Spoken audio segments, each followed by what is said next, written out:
Assalamualaikum warahmatullahi wabarakatuh. Perkenalkan, nama saya Nadia Dwi Sakina. Saya dari Fakultas Hukum semester 5 sore. Saya di sini untuk memenuhi tugas saya matkul Hukum Perbankan dan Lembaga Pembiayaan. Saya di sini juga akan mempresentasikan tentang tinjauan yuridis terhadap sengketa antara nasabah dan bank dalam transaksi perbankan digital. Nah, pertama di sini yang akan saya bahas yaitu tentang bentuk sengketa yang sering terjadi antara nasabah dan bank dalam transaksi perbankan digital. Nah, secara umum bentuk-bentuk sengketa yang sering terjadi antara lain yaitu sengketa akibat kesalahan sistem perbankan digital. Kesalahan sistem dapat berupa gangguan jaringan, error pada aplikasi, atau kegagalan proses transaksi. Misalnya, nasabah melakukan transfer dana namun dana tidak sampai ke rekening tujuan, padahal saldo sudah berkurang. Dalam kasus seperti ini itu sering terjadi, dan nasabah seringkali menuntut bank untuk mengembalikan uangnya, sedangkan pihak bank beralasan bahwa kesalahan disebabkan oleh faktor teknis yang bersifat sementara. Nah, sengketa jenis ini biasanya terkait dengan uang prestasi, karena bank dianggap tidak memenuhi kewajibannya dalam memberikan layanan sesuai standar keamanan dan keandalan sistem yang dijanjikan.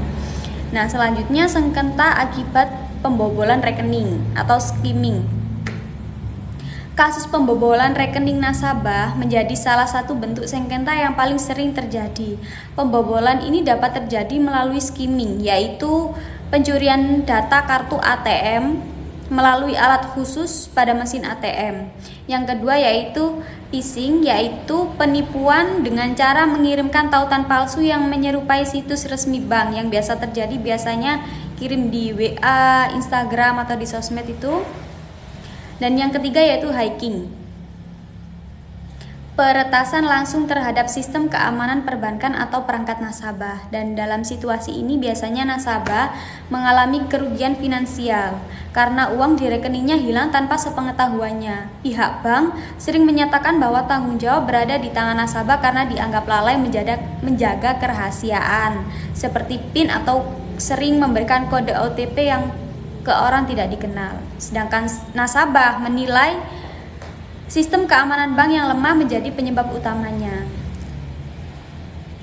Dan yang ketiga yaitu sengketa karena kesalahan manusia, kesalahan input atau kelalaian petugas bank maupun nasabah juga dapat menimbulkan sengketa. Misalnya, kesalahan memasukkan nomor rekening, tujuan transfer, dan salah memasukkan nominal. Dalam transaksi digital ini, tanggung jawab hukum bergantung pada pihak mana yang melakukan kesalahan tersebut. Jika kesalahan dilakukan oleh sistem atau karyawan bank, maka bank wajib bertanggung jawab mengganti kerugian. Namun jika kesalahan itu disebabkan oleh klien nasabah,